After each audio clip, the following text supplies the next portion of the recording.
नमस्कार दोस्तों, स्वागत है आपके अपने YouTube चैनल संस्कृत अड्डे पर।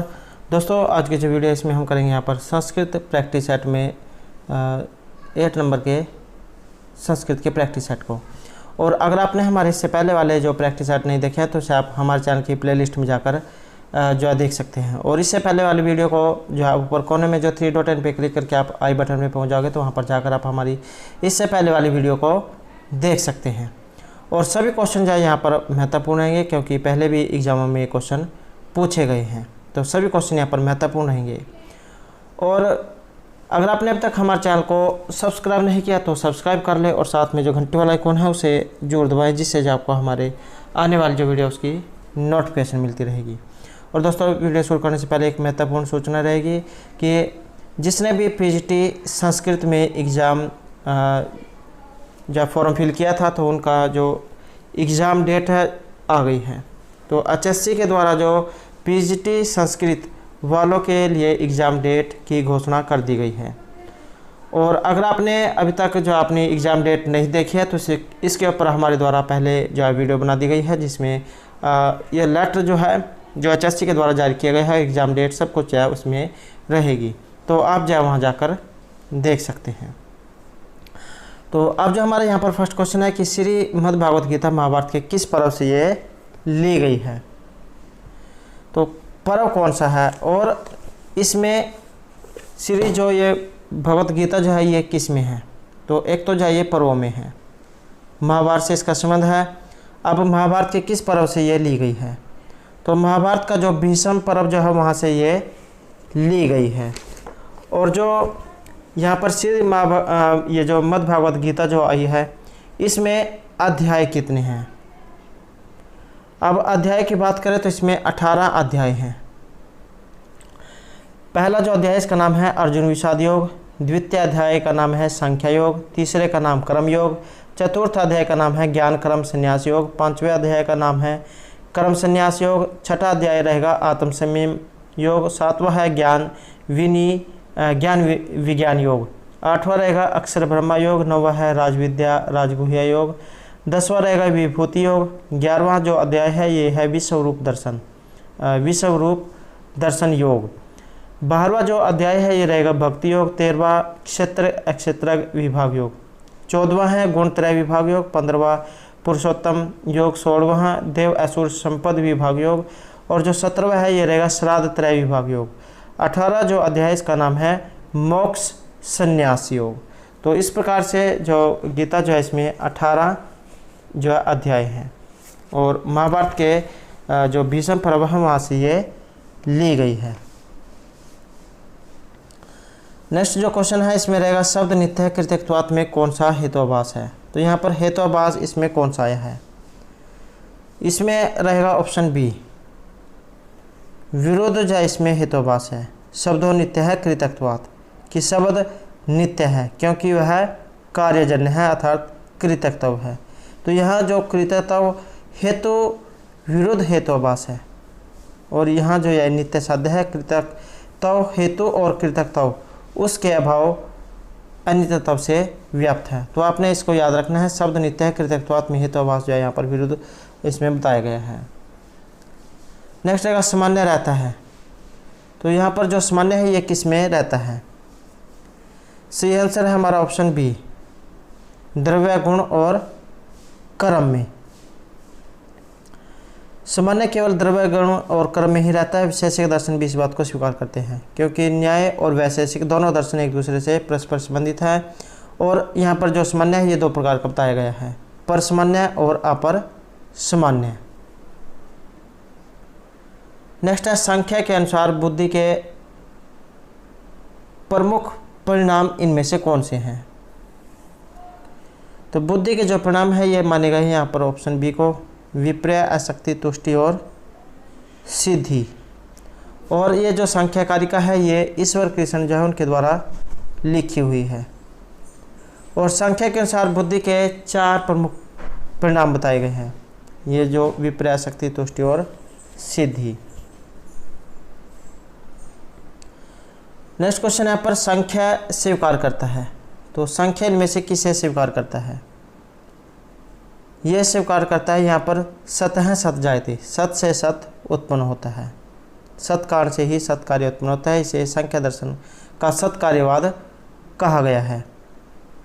और जो संख्या इसके अनुसार असत किसी कार्य का कारण नहीं हो सकता, तो इसलिए जो है असत में किसी वस्तु को उत्पन्न करने की समर्था नहीं होती है।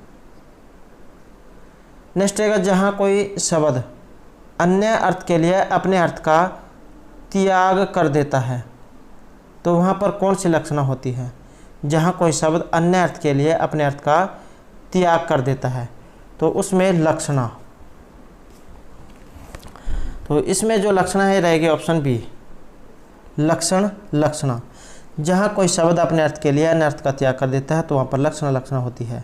जैसे अर्थात जहाँ वाक्य का कोई शब्द वाक्य में प्रयुक्त दूसरे शब्द के अन्वय की सिद्धि के लिए अपने अर्थ का परित्याग कर अन्य अर्थ का बोधक हो जाता है, तो वहाँ पर लक्षण लक्षणा होती है। इसका एक उदाहरण एग्जाम में आ सकता है, तो जैसे गंगायाम घोष है, गंगा में घर है, इसका बाद होकर अर्थ ये निकलेगा कि गंगे के जो किनारे पर घर है। तो मुख्य अर्थ का परित्याग कर समीप्य संबंध से तट रूप अन्य अर्थ को बोधित करेगा। अतएव यह प्रयोजनवती लक्षण लक्षणा का उदाहरण है। नेक्स्ट है हमारा न छिपाए गए उपमेय पर उपमान का अभेद आरोप होने पर अलंकार कौन सा होता है? तो इसमें माना गया है ऑप्शन सी, रूपक जो अलंकार है इसमें माना गया है। तद अरूपकम अभेदो, या उपमान उपमेय हो। न छिपाए गए उपमेय पर उपमान का अभेद आरोप होने पर जो अलंकार होगा रूपक अलंकार। अगला क्वेश्चन है पर पृथु कार्तस्वर पात्रम भूषित निशेष परिजनम देवं विलसत किरण गहनम संप्रति समा अवयव सदनम, यह किस अलंकार का उदाहरण है? तो इसमें अलंकार कौन सा है? इसमें माना गया है श्लेष अलंकार। श्लिष्टे पदे अनेकार्था अभिधाने श्लेष इष्यते। और जैसे यहाँ पर ये श्लोक आया है, इसकी जगह दूसरा श्लोक भी आ सकता है, जैसे प्रतिकूलताम उपगत ही विदौ विफलतमेति बहु साधनता अवलंबनाय दिन बर्तन भुन प्रतिशत कर सहस्त्रमपि। तो ये भी जय श्लोक श्लेष ही अलंकार का है। इसका लक्षण आपने याद रखना है, श्लिष्टे पदे अनेकार्थाभिधाने श्लेष इष्यते। और जो अनुप्रास अलंकार है इसका रहेगा अनुप्रास शब्द सम्यम वैषम्यपि समस्ययत। और जो यहाँ पर यमक अलंकार है इसका रहेगा सत्य अर्थे पृथक अर्थाया स्वर व्यंजन संहते कर्मेण तेन एव वृत्ति यमक विनिगदते। और जो यहाँ पर जो उत्प्रेक्षा अलंकार आया है संभावनम अथ उत्प्रेक्षा परकृतस्य समेनियत। उदाहरण रहेगा लिंप तीव तमंगनी वर्षति वजनम नभः असत पुरुषेव दृष्टि विफलताम गता, कि अंगों में अंधकार का लेप सा हो रहा है, आकाश से काजल की वृष्टि सी हो रही है, और असत पुरुष की सेवा के समान दृष्टि भी निष्फल हो गई है। तो उत्प्रेक्षा अलंकार इसमें रहेगा। अगला क्वेश्चन है पर भाषा की उत्पत्ति विषयक समन्वय सिद्धांत के प्रवर्तक भाषा शास्त्री इनमें से कौन है? तो ये माना गया यहाँ पर हेनरी स्मिथ को। ऑप्शन बी जो हमारा यहाँ पर सही आंसर रहेगा। नेक्स्ट क्वेश्चन है धर्म का धर्म रूप में परिवर्तन, ये किसका उदाहरण है? तो ये माना गया है यहाँ पर ऑप्शन बी पश्चगामी समीकरण का। तो धर्म का धर्म रूप में परिवर्तन होना ये पश्चगामी समीकरण का उदाहरण है। अगला क्वेश्चन यहाँ पर सत्कार्यवाद का कारण। तो सत्कार्यवाद का कारण इनमें से कौन सा है? हमारा जो यहाँ पर सही आंसर है ये रहेगा ऑप्शन डी सर्वसंभववाद। आपने इसमें एक लक्षण सुन रखा होगा, असद कारणात् उपादान ग्रहणात् सर्वसंभव अभावात् शक्तस्य शक्य कारणात् कारण भावात् च सत्कार्यम। अर्थात यदि कारण में कार्य अविद्यमान होता है तो किसी भी कारण से प्रत्येक कार्य की उत्पत्ति संभव होती है। अभाव से भी कार्य का आविर्भाव होता है और असत से भी सत की उत्पत्ति संभव होती है। तो सत्कार्यवाद का कारण यहाँ पर सर्वसंभव अभावत रहेगा। नेक्स्ट है पुरुष का लक्षण। तो यहाँ पर पुरुष का लक्षण कौन सा है? पुरुष का जो लक्षण है ये यहाँ पर विवेकी होना बताया गया है। त्रिगुणम विवेक विषय है, सामान्यम चेतनम पुरुष धर्मी ही व्यक्तम तथा प्रधानम तद विपरीत तथा च पुमान। तो पुरुष का लक्षण जो है त्रिगुणातीत विवेकी ज्ञाता, विरक्त, विशेष, चेतन और अपरिणामी रहेगा। और शीर्ष पुरुष और प्रकृति का जो संबंध है ये पंगु अंधवत माना गया है, अंधे लंगड़े के समान। अगला क्वेश्चन है, न प्रकृति न विकृति या कारिकांश किसके लिए प्रयुक्त हुई है? तो ये जो कारिका है यहाँ पर ये पुरुष के लिए प्रयुक्त हुई है। जो पुरुष जो है संख्या दर्शन का 25वां तत्व है और संख्या दर्शन के 25 तत्वों में पुरुष कारण भाव से सर्वथा परे है। नेक्स्ट आएगा संख्या की प्रकृति। तो संख्या की प्रकृति किस प्रकार की है? इसकी जो प्रकृति है ये यहाँ पर त्रिगुणात्मक मानी गई है। त्रिगुणात्मक कौन से होते हैं? 3 गुण, सत्व, रज और तम। तो ये है 3 गुण त्रिगुणात्मक।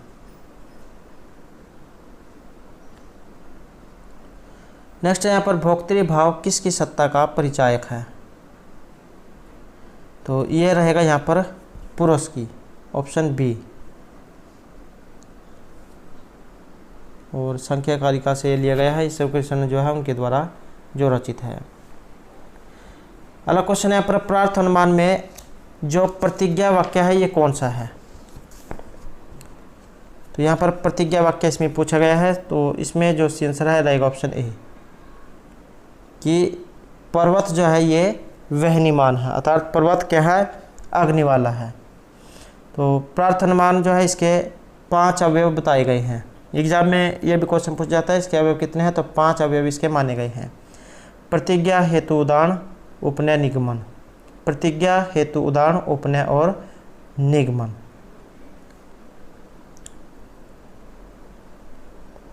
नेक्स्ट है आप्तवाक्यम। तो आप्तवाक्य क्या कौन सा होता है? तो आप्तवाक्यम शब्द है, तो ऑप्शन बी। और जो तर्क भाषा जो वहाँ से लिया गया है जो केशव मिश्र के द्वारा रचित है।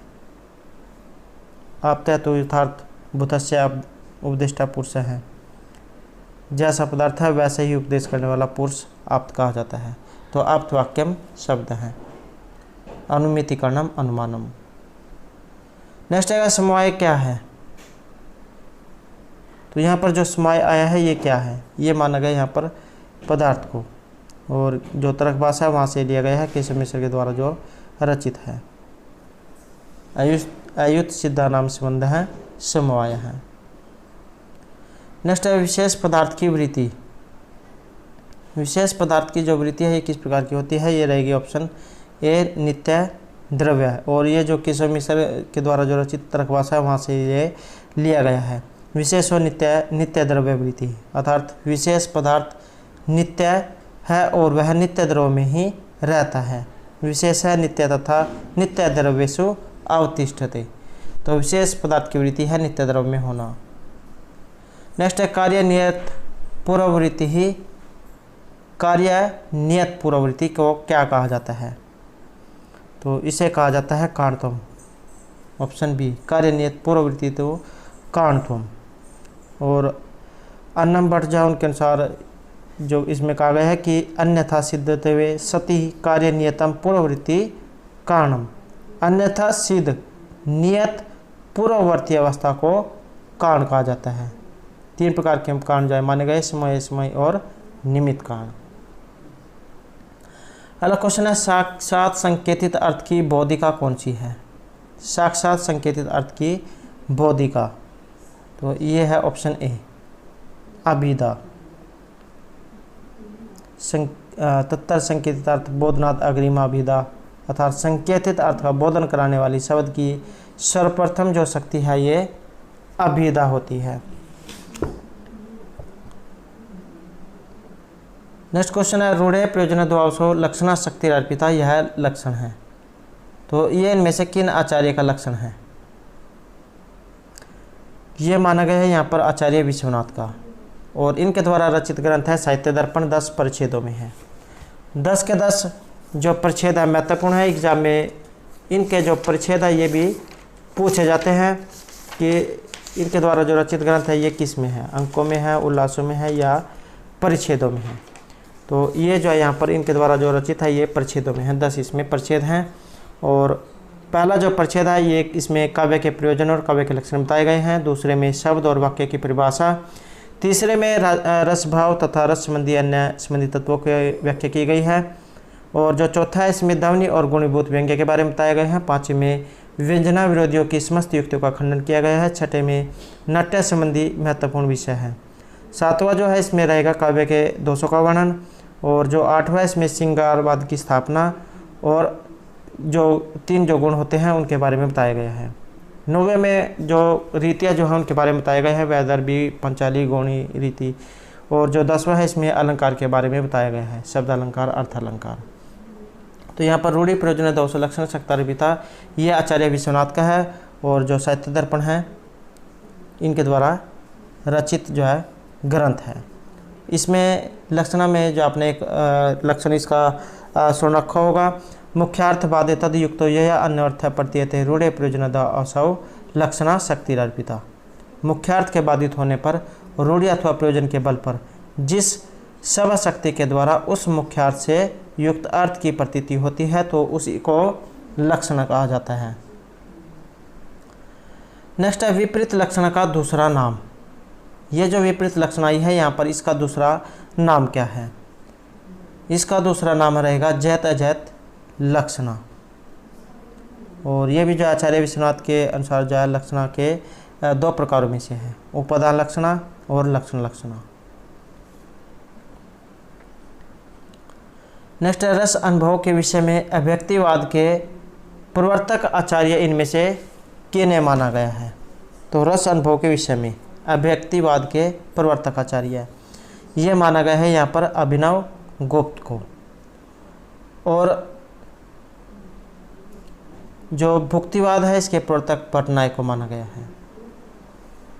अनुमितिवाद के प्रवर्तक शंकुक और उत्पत्तिवाद के प्रवर्तक भट्टलोल्लट को माना गया है। विश्वनाथ के द्वारा साहित्य दर्पण लिखा गया है और बम्मट के द्वारा काव्य प्रकाश।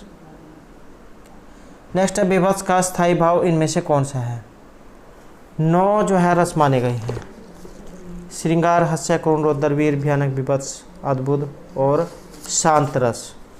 तो ये 9 रस हैं और इनके स्थायी भाव भी अलग है। जैसे श्रृंगार का रति, हास्य का हास, करुण का शोक, रौद्र का क्रोध, वीर का उत्साह, भयानक का भय, विभत्स का जुगुप्सा, अद्भुत का विस्मय और शांत का सम।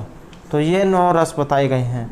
तो यहाँ पर जो विभत्स है इसका रस जुगुप्सा रहेगा, ऑप्शन बी। नेक्स्ट है स्त्रीणाम शिक्षित पटुत्वम मानी सुषु, इस उक्ति से युक्त नाटक। तो ये जो उक्ति जो यहाँ पर आई है ये कहाँ से ली गई है? स्त्रीणाम शिक्षित पटुत्वम मानी शिशु।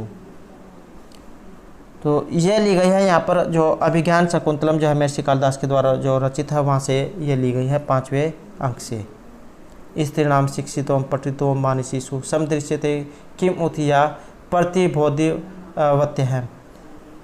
तो इस प्रकार का एक श्लोक है कि मनुष्य जाति से भिन्न स्त्रियों में भी बिना शिक्षा के ही चतुरता देखी जाती है और उनका तो कहना ही क्या है कि कोयल आकाश में जाने से पूर्व अपने बच्चों को अन्य पक्षों से पोषण करवाती है। जो कोयल जो होता है, कोयल और कौवा दोनों का कलर सेम होता है, तो कौवा जो है कोयल के बच्चों को पालता है ये सोचकर कि ये जो है मेरे हैं। तो कोयल जो अपने बच्चों को कौवे से पालन पोषण करवाती है। नेक्स्ट है अत परीक्षा कर्तव्यम विशेषात संगतम अभिज्ञान शकुंतलम, यह उक्ति किन की है? तो ये जो उक्ति है यहाँ कहाँ से ये ली गई है या किन की है? तो ये ली गई, ये इसका जो उक्ति है ये रहेगी सारंगरव की। और ये भी जो अभिज्ञान शकुंतलम से ली गई है 5वें अंक से कि अतः परीक्षा कर्तव्यम विशेषात संगतम अज्ञात हृदयसु ए वैरी भवती सौहार्द्रम, कि इसलिए एकांत में समागम खूब अच्छी तरह परीक्षा लेकर करना चाहिए। अज्ञात हृदय वाले व्यक्तियों में प्रेम संबंध की स्थापना इसी प्रकार शत्रुता के रूप में परिणत हो जाती है। तो अभिज्ञान शकुंतलम से लिया गया है, सारंगराव के द्वारा कही गई है।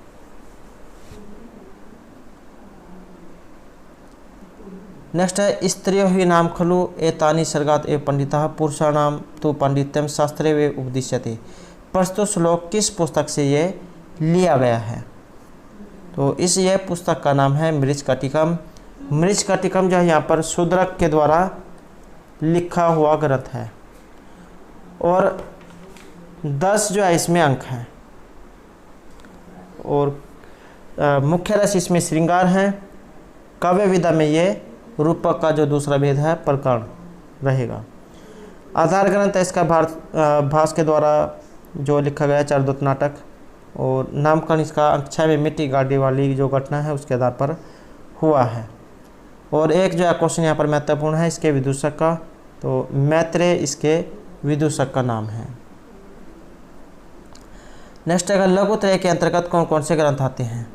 एक होता है बृहत्त्रयी, एक होता है लघुत्रयी। तो यहाँ पर लघुत्रय पूछा गया है, दोनों ही महत्वपूर्ण हैं। तो लघुत्रय के अंतर्गत कौन कौन से आते हैं? लघुत्रय में आएंगे रघुवंश, मेघदूत और कुमार संभव।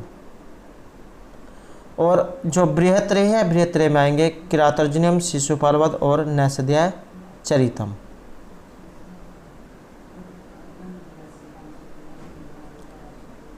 नेक्स्ट है रैवतक पर्वत।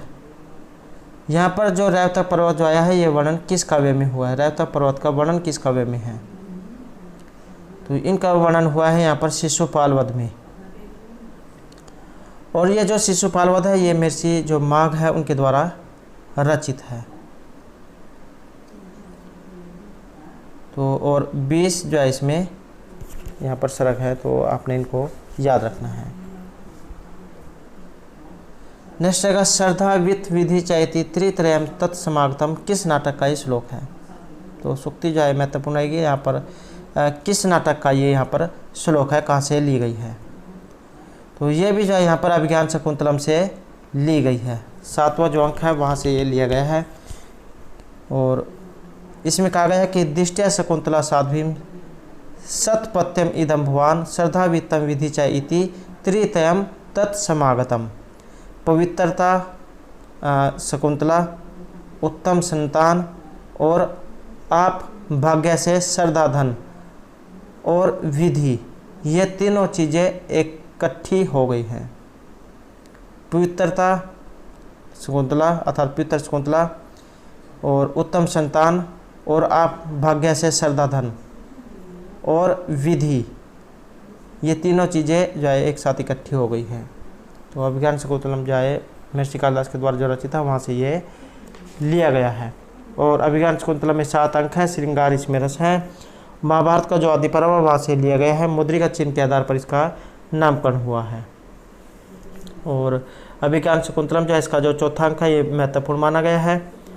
और जो नंदी पाठ है इसका प्रारंभ इसमें हुआ है शुरू में और भरत वाक्य का अंत में। 4 और चौथा अंक महत्वपूर्ण है, उसके अंतर्गत 4 श्लोक महत्वपूर्ण हैं जो शकुंतला के विदाई के से संबंधित हैं।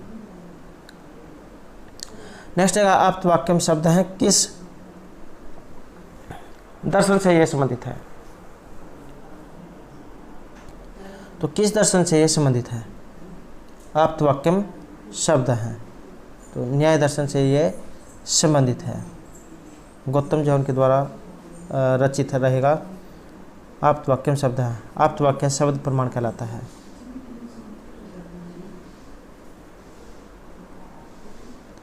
नेक्स्ट है मन किस प्रकार की इंद्रिय है? तो मन जो है यहाँ पर ये उभयात्मक इंद्रिया माना गया है। ये जो है यहाँ पर कर्मेंद्रिय और ज्ञानेंद्रिय दोनों से संबंधित है। तो संख्या दर्शन जो वहाँ से लिया गया है इससे, और संख्या दर्शन के जो रचिता ये ईश्वर कृष्ण है। नेक्स्ट क्वेश्चन यहाँ पर साहित्य दर्पण के अनुसार काव्य में रस की स्थिति किस प्रकार की है?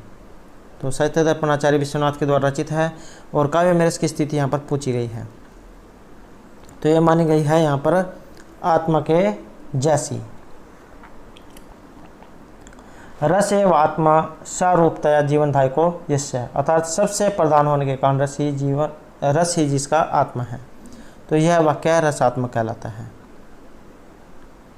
वाक्य में रसात्मकम काव्य आपने इसके बारे में सुना होगा। नेक्स्ट क्वेश्चन है अभितानी अन्वयवाद मत। तो ये यहाँ पर किन का मत है?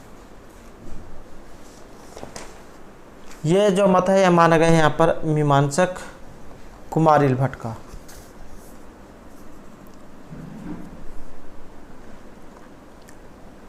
नेक्स्ट क्वेश्चन है यहाँ पर चंद्रशेखर है। तो चंद्रशेखर में समास कौन सा है? चंद्र है शिखर पर जिसके ऐसा कोई व्यक्ति। तो जहाँ पर अन्य पद प्रदान होता है वहाँ पर होता है बहुब्रीहि समास, जिसके शिखर पर चंद्रमा हो, अर्थात भगवान शंकर। तत्पुरुष जो समास है इसमें उत्तर पद प्रदान होगा, द्विगु में संख्यावाची होगा पूर्व पद, और इसमें विशेषण विशेष्य होगा। तो और ये जो कर्मधारी है तत्पुरुष का ही यह भेद है। अगला क्वेश्चन है पर चित्रगु का विग्रह वाक्य कौन सा है? तो विग्रह वाक्य चित्र गावो इससे है, ऑप्शन बी जो है आंसर रहेगा। और बहुब्रीहि जो है यहाँ पर इसमें समास है, जैसे नीलकंठ है, नीलकंठ है इससे है, नीलकंठ जिसका शिव। लंबोदर है, लंब है उदरा इससे है, लंबा पेट वाला गणेश।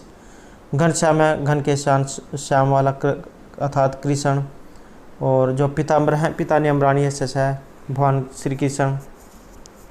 और ऐसे ही जय दशानन है, चतुर्भुज हैं, निशाचर हैं, मृत्युंजय है, दशमु वाला, चार भुजाओं वाला, रात में घूमने वाला या मृत्यु को जीतने वाला।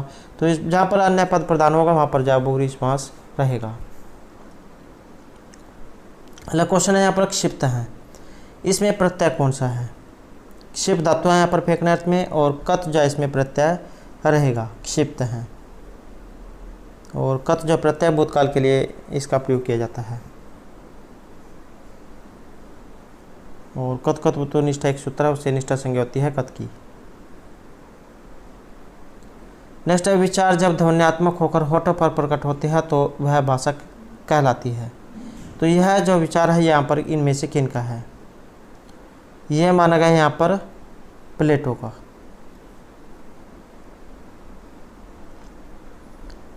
नेक्स्ट क्वेश्चन है दर्शनम में कौन सा प्रत्यय है? तो दर्शनम में यहाँ पर प्रत्यय कौन सा है? दृश्य तो इसमें धातु हो गई, और प्रत्यय हो गया ल्यूट, दृश्य और ल्यूट।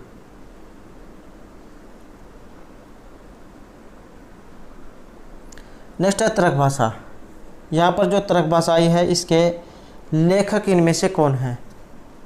तो तर्क भाषा जो है ये लिखी गई यहाँ पर केशव मिश्र के द्वारा, सदानंद के द्वारा लिखा गया है वेदांत सार, ईश्वर कृष्ण की संख्याकारिका।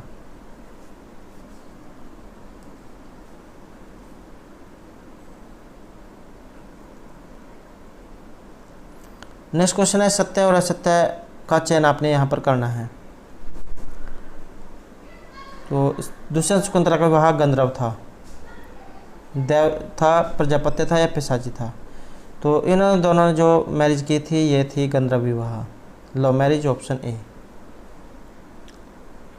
अगला क्वेश्चन है यहाँ पर मिलान करने का। सूची एक को 2 के साथ मिलान करना है। तो यहाँ सी आंसर माना गया है ऑप्शन सी को, 4 3 2 1 या 1 2 3 और 4। तो वीर उत्साह, हास्यहास, करुण शोक, श्रृंगार रति स्थायी भाव है। रस जहाँ रस का क्वेश्चन ये रहेगा। नेक्स्ट है यहाँ पर रैवतक पर्वत। ये जो रैवतक पर्वत जो आया है इसका वर्णन कहाँ पर हुआ है? रैवतक पर्वत का जो वर्णन है ये शिशुपाल वध में हुआ, जो मिर्चिमा के द्वारा रचित है। और किरातुर्जन में हुआ है इंद्रकील पर्वत का वर्णन। और जो कादम्बरी है इसमें हुआ है अच्छोद सरोवर का वर्णन।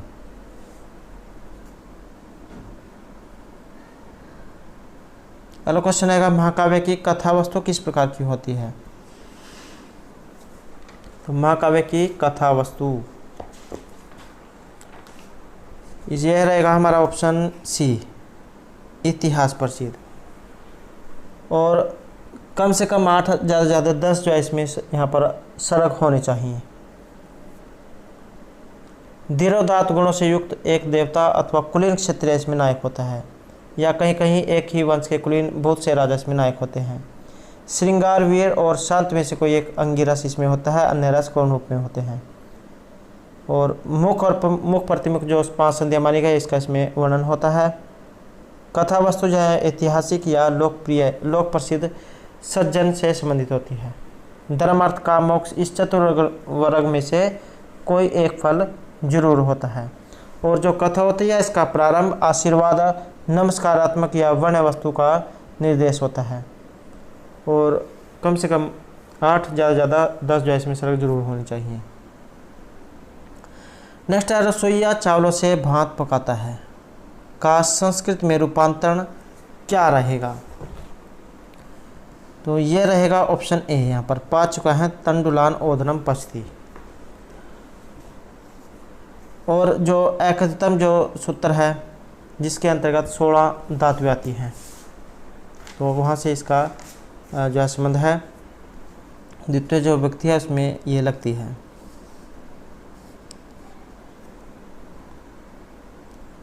सोलह जो धातुएं हैं सभी महत्वपूर्ण है, एग्जाम में एक उदाहरण इनमें से जरूर आता है। अगला क्वेश्चन यहाँ पर चारुदत्त किस श्रेणी के नायक हैं। तो चारुदत्त यहाँ पर रहेंगे धीर प्रशांत प्रवृत्ति के। मृच्छकटिक जो है मृच्छकटिक का नायक है चारुदत्त और धीर प्रशांत प्रवृत्ति के रहेंगे। चारुदत्त जो है जन्म से भ्रमण होते हुए कर्मणा सार्थव है, वैश्य है, उदार, गुणी, सुपुरुष, दात्री, सुहृदय, परोपकारी इन गुणों से युक्त धीर प्रशांत यहाँ पर माने गए हैं। तो 4 प्रकार के नायक होते हैं। नेक्स्ट है वेदांत सार मन का स्वरूप है, तो किस प्रकार का है। ये माना गया है संकल्प और विकल्प का। और जो ये वेदांत सार है ये लिखा गया है सदानंद के द्वारा। तो वेदांत सार के अनुसार जब मन का स्वरूप यहाँ पर संकल्प विकल्प माना गया है। नेक्स्ट क्वेश्चन है यहाँ पर खंड काव्य का। ये जो खंड काव्य है ये इनमें से कौन सा है या किन के द्वारा रचित है। ये जो मेघदूत है इसे खंड काव्य कहा जाता है। अगर यहाँ पर एग्जाम में खंड काव्य ना हो तो वहाँ पर गीति काव्य जरूर दिया गया होगा। तो 2 खंडों में बटा हुआ है, पूर्व और उत्तर में 63 + 52 115 इसमें श्लोक है। पहले जो खंड है इसमें 63, दूसरे में 52, तो इस प्रकार से 115 इसमें श्लोक है। आचार्य महर्षि जो कालिदास जो है उनके द्वारा ये रचित है। मंदक्रांत का जो छंद है उसका इसमें प्रयोग किया गया है। श्रृंगार वियोग रस इसमें रहेगा। और उपजीव्य ग्रंथ है इसका रामायण। नेक्स्ट है वेदांत का एक अनुबंध है, तो ये रहेगा ऑप्शन ए अधिकारी से। तो वेदांत का अनुबंध अधिकारी है। और आपने एक क्वेश्चन सुन रखा होगा अधिकारी विषय संबंध और प्रयोजनानी, तो 4 जो यहाँ पर ये इसके अनुबंध जो बताए गए हैं। एग्जाम में एक क्वेश्चन भी आ जाता है कि 4 अनुबंध कौन कौन से हैं, तो अधिकारी विषय संबंध और प्रयोजन। नेक्स्ट है पद लालित्य के लिए जाने जाते हैं। पद लालित्य के लिए इनमें से कौन प्रसिद्ध हैं।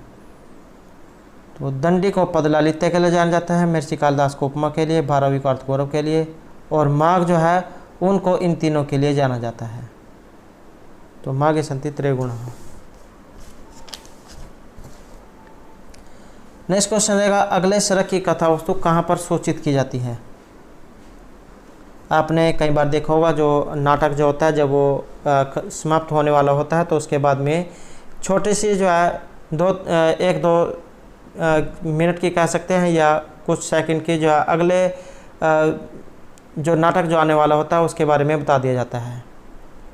तो अगले सरक की कथा वस्तु ये कहाँ पर सूचित की जाएगी।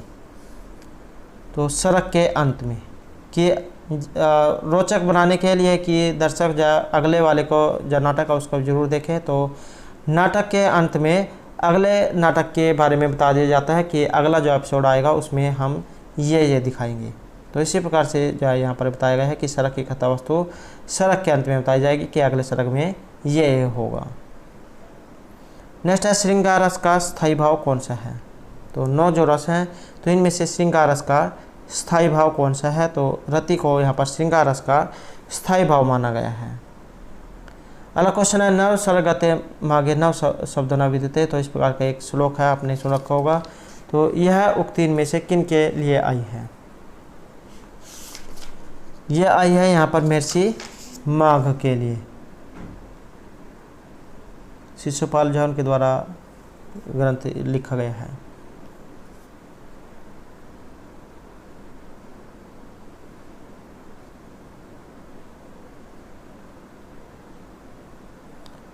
ये जो श्लोक इसलिए आया है क्योंकि इन्होंने जो शिशुपाल वध जो था, इसके जो पहले जो 9 जो सर्ग थे, इसमें अपने अक्षय शब्द का पूरा प्रदर्शन इसमें दिखाया था। तो इसलिए जो है यहाँ पर ये इसके बारे में बताया गया है। नेक्स्ट है आचार्य जो मम्मट हैं, इन्होंने काव्य के कुल कितने प्रयोजन बताए हैं? तो काव्य के कुल कितने प्रयोजन हैं? काव्य के 6 प्रयोजन होते हैं। कौन कौन से? काव्यम्यस्य अर्थकृते व्यवहार विदेश व्यतिरक्षते सदह परिनिवृत्ते कांता समतियो उपदेशुज्ये। तो महत्वपूर्ण जो ये श्लोक है। यश प्राप्ति, अर्थ प्राप्ति, लोक व्यवहार का ज्ञान एवं मंगल की क्षति, तत्काल ही आनंद की प्राप्ति और कांता समति उपदेश अर्थात पत्नी के समान उपदेश देने वाली। तो इस प्रकार से यहाँ पर काव्य के 6 प्रयोजन यहाँ पर बताए गए हैं। नेक्स्ट है नाट्य शास्त्र को कहा गया है। तो भर्तमुनि के द्वारा लिखा गया है नाट्य शास्त्र। और जो नाट्य शास्त्र है इसे 5वां वेद माना गया है। Option B. नेक्स्ट है नंदी। नंदी का प्रयोग कहाँ पर होता है? तो नंदी का जो प्रयोग है ये होगा नाटक में। शुरू में नंदी आती है और बाद में भरतवाक्य अंतिम में। नेक्स्ट है स्वर की विषमता होने पर जो शब्द साम्य होगा तो उसमें अलंकार कौन सा होगा? स्वर की विषमता होने पर उसमें रहेगा अनुप्रास अलंकार। अनुप्रास शब्द सम्यम वैषम्यपि समरस्यत। स्वर की विषमता होने पर भी जो शब्द साम्य होता है तो वहाँ पर अनुप्रास अलंकार होता है। लता कुंजम गुंजन मद बदली पुंजम चपलेहन। तो आपने जो बहुत पुराना ये उदाहरण है। नेक्स्ट है जहाँ उपमेय में उपमान की संभावना दिखाई जाए। तो जहाँ पर ये संभावना दिखाई जाए तो वहाँ पर अलंकार कौन सा होता है? तो उसमें रहेगा उत्प्रेक्षा अलंकार। संभावना मातु उत्प्रेक्षा परिकृतस्य समेनियत। उपमेय में उपमान की संभावना जहाँ पर दिखाई जाती है तो वहाँ पर उत्प्रेक्षा अलंकार होता है। नेक्स्ट है विश्व साहित्य के इतिहास में सबसे बड़ा महाकाव्य किसे माना गया है? तो ये जो महाभारत जो है इसे सबसे बड़ा महाकाव्य माना गया है। 1 लाख श्लोक इसमें माने गए हैं। सतशास्त्र संहिता के नाम से भी इसे जाना जाता है। महर्षि वेद व्यास जो उनके द्वारा ये रचित है। और महाभारत जो है इसमें 18 पर्व हैं। और ये जो महाभारत है इसके ऊपर भी हमारे द्वारा पहले जो वीडियो बनाई गई है जिसमें महत्वपूर्ण क्वेश्चनों को कराया गया है। तो आप जो है हमारे चैनल की प्लेलिस्ट में जाकर देख सकते हैं। नेक्स्ट है अधिकारी विषय संबंध और प्रयोजन, ये किससे संबंधित है? तो इसका जो संबंध है ये अनुबंध से। अनुबंध चतुष्टय क्वेश्चन है। तो उसमें 4 अनुबंध बताए गए हैं। अधिकारी विषय संबंध और प्रयोजन। वेदांत सार से इसका संबंध है, सदन के द्वारा जो रचित है। नेक्स्ट है संध्या वंदनादि किस प्रकार के कर्म हैं? तो संध्या वंदनादि जो है ये नित्य हर रोज के कर्म हैं। Option A. नेक्स्ट है किसी पंचीकृत पदार्थ में शब्द स्पर्श रूप रस गंध 5 गुण पाए जाते हैं। तो ये किस में है? ये माने गए हैं यहाँ पर पृथ्वी में। शब्द आकाश से, स्पर्श वायु से, रूप अग्नि से, रस जल से और गंध पृथ्वी। तो इनमें 5 गुण ये पाए जाते हैं। नेक्स्ट है वस्तु अवस्तु आरोप। तो वस्तु ने अवस्तु आरोप ये जो परिभाषा है ये इनमें से किसकी है? तो ये रहेगी अध्यारोप की। वस्तु ने अवस्तु आरोप। वस्तु में अवस्तु का आरोप होना अध्यारोप। जैसे असर्प भूताय अमृत जो असर्प आरोप वद वस्तु ने आरोप अध्यारोप। रस्सी में सांप का आरोप होना। जिस प्रकार आप अंधेरे में अगर कोई आपके सामने कोई रस्सी पड़ी हुई है तो आप उसे सांप जैसा समझ लेते हैं, या अंधेरे में जैसे आप जाते हैं और आप जो है अपनी परछाई को ही अपने मन में भ्रम के कारण कुछ कुछ जो है समझने लग जाते हैं। तो ये सभी जो वस्तु में अवस्तु का आरोप जो है दिखाया गया है। या कोई वस्तु आगे पड़ी हुई होती है तो आप जो है अपने मन में उसे अलग अलग प्रक्रियाओं में देखते हैं, अलग अलग रूपों में उसको देखते हैं। तो यही है वस्तु में अवस्तु का आरोप होना। नेक्स्ट है वस्तु है, तो वस्तु को यहाँ पर किस प्रकार की माना गया है? वस्तु को माना गया है यहाँ पर ब्रह्म। वेदांत जो सार है उसके अनुसार ब्रह्म एवं नित्यम वस्तु, तो एकमात्र ब्रह्म ही यहाँ पर वस्तु है। नेक्स्ट है अभितः प्रीतः के योग में किस विभक्ति का प्रयोग किया जाता है? अभितः प्रीतः समय निक्षाह प्रति धिक। तो इन सभी के यहाँ पर जो ये अभितः प्रीतः समय निक्षाह प्रति, तो इन सभी के योग में जो द्वितीय जो विभक्ति है इसका प्रयोग किया जाता है। निरुपम अभितः प्रीतः व ग्रामम समय निक्षाह व दिनम प्रतिदया करो यह नास्तिकम या ईश्वरम न मन्यते। तो जहाँ पर अभितः प्रीतः दिया गया होगा वहाँ पर द्वितीय विभक्ति का प्रयोग होगा। एकत्रितम चाहे द्वितीय विभक्ति का महत्वपूर्ण उदाहरण है और 16 धातुएं इसके अंतर्गत आती हैं। यहाँ से एग्जाम में कोई सा भी एग्जाम हो संस्कृत का एक उदाहरण जरूर आता है। नेक्स्ट है द्वादश में समास कौन सा है? दो च दस च, तो द्वादश में समास इसमें माना गया है द्वंद्व समास को, जिसमें पूर्व और उत्तर दोनों पद प्रधान होंगे तो वहाँ पर होगा द्वंद्व समास। 4 थे, द्वंद्व एक सूत्र है, उससे द्वंद्व समास इसमें होता है। नेक्स्ट है ध्वनि परिवर्तन का जो आंतरिक कारण कौन सा है? तो प्रयत्न लाघव को यहाँ पर ध्वनि परिवर्तन का जो आंतरिक कारण है माना गया है। क्षिपर भाषण, प्रयत्न लाघव, अशिक्षा, अज्ञान, तो ये जो यहाँ पर प्रयत्न लाघव ध्वनि परिवर्तन के आंतरिक कारण है। नेक्स्ट है दीर्घ ई से सांकेतिक स्वर कौन सा है? तो ये माना गया है यहाँ पर अग्र स्वर को। स्वर जो होते हैं ना 3 प्रकार का यह बताया गया है, अग्र स्वर, मध्य स्वर और पश्च स्वर। अग्र जो स्वर है इसमें आता है ये जैसे यह होगी यहाँ एक तो दीर्घ ई, ह्रस्व ई, दीर्घ ई और ए, ये तो आते हैं अग्र स्वर में। एक होती है मध्य स्वर, इसमें आता है अ, और एक है पश्च स्वर, इसमें आएगा आ, उ और दीर्घ उ, तो ये आएगा पश्चिम में। नेक्स्ट है पाणिनि के अनुसार बाह्य प्रयत्नों की संख्या कितनी मानी गई है? तो इनके अनुसार मानी गई है यहाँ पर 11। पाणिनि मुनि के अनुसार जो इनके द्वारा रचित है अष्टाध्यायी ग्रंथ, तो यहाँ पर बाह्य प्रयत्नों की जो संख्या है ये 11 मानी गई है। सपृष्ठ, ईसपृष्ठ, ईसद्विवृत्त, विवृत्त, संवृत्त, और तो ये तो थे अभ्यंतर प्रयत्न 5, और जो बाह्य प्रयत्न हैं ये होते हैं 11। स्वर, विवार, नाद, श्वास, घोष, अघोष, अलप्राण, महाप्राण, उदात्त, अनुदात्त और सवृत्त। तो इस प्रकार से ये 11 होते हैं। नेक्स्ट क्वेश्चन है पर कर्म प्रवचनीय अप अंग के योग में कौन सी विभक्ति होती है? तो इसमें रहेगा ऑप्शन सी यहाँ पर पंचमी विभक्ति। एक सूत्र है पंचमी अंग परि भी, तो इस सूत्र के द्वारा अप अंग और परि के योग में पंचमी विभक्ति बताई गई है।